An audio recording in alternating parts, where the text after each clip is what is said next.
Credits for Hope in the Wild, narrated by Timmy Morgan. Executive producer, John Wesley Chisholm. Director and writer, Craig Ferguson. Producer, Julian Marintet. Director of photography, Doug Graham. Sound recordist, Bob Daly. Editor, Carrie Mackenzie Long. Post-production audio, Bob Daly.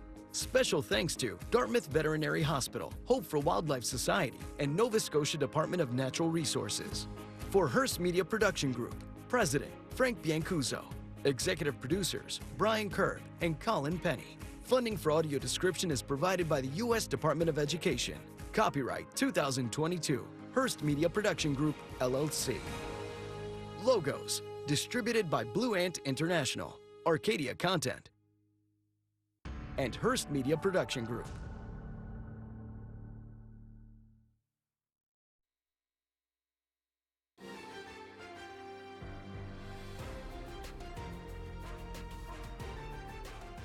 This is KCAL News, Los Angeles.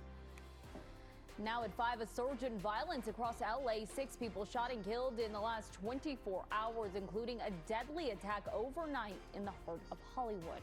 Well, welcome to KCAL News at 5 on CBS Los Angeles. I'm Leslie Medina. And good evening, everyone. I'm Ross Palumbo. We're also streaming live right now on KCALnews.com. The latest crime scene at La Brea and Sunset in Hollywood. 2 men gunned down after midnight. And tonight, that shooter is still on the loose. KCAL News reporter Jake Reiner live in Hollywood for us tonight with what may have led to the shootings, Jake. Leslie and Ross, the police are asking for the public's help in identifying the suspect. They don't know who it is at this point, and they also haven't been able to tell me where this fight all began, but we know where it ended. It was right outside here, the Ross parking lot. That's where one of the victims ended up, but police haven't been able to tell us where these people were coming from or where they were going. It didn't start with a 911 call. In fact, patrolling officers from LAPD's Hollywood division heard multiple gunshots and responded near the intersection of Sunset and La Brea around 12:15 a.m. Sunday. Police say they found 2 victims in their 20s, one dead at the scene in the parking lot, the other lying on the sidewalk. He was later rushed to a hospital where he eventually died. Detectives believe it started with an argument where the suspect pulled out a gun and began firing. The suspect then ran away. It's been a deadly weekend so far in LA, according to LAPD. On Saturday alone, in Boyle Heights, a man was killed in a drive-by shooting. In Van Nuys, 2 people were shot, 1 died. In El Sereno, a man was shot and killed riding a scooter. And later that day in West Hills, 4 people were shot, 1 died in an alleged drug deal gone bad.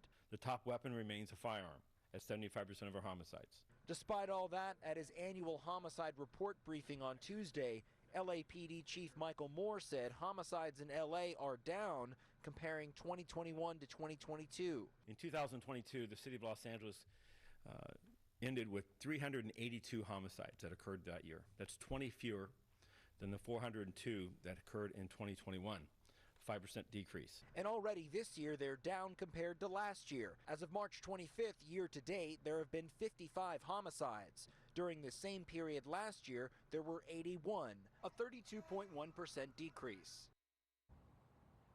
So the police, again, are asking for the public's help, not only in identifying the suspect, but they're also asking for surveillance video, cell phone video, I should say. Anybody that was here that knows anything about what led up to the shooting and then also the shooting itself. Now, the victims have not been identified just yet, but police did say they are both from the Palmdale, Lancaster area. In Hollywood, I'm Jake Reiner, KCAL News. All right, thanks a lot, Jake. Tonight, civil rights leaders are calling for a special election to fill former city councilman Mark Ridley Thomas's seat. He was convicted, you'll remember, on federal corruption charges just Thursday. Longtime aide Heather Hutt has been in his seat since last September. Now, City Council President Paul Krikorian wants to make that appointment permanent until his term ends next year, but there is opposition.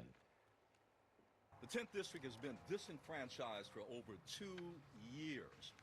They have not had a voice. They have not had a say in who their elected representative is. That's not democracy. Butt out, City Council.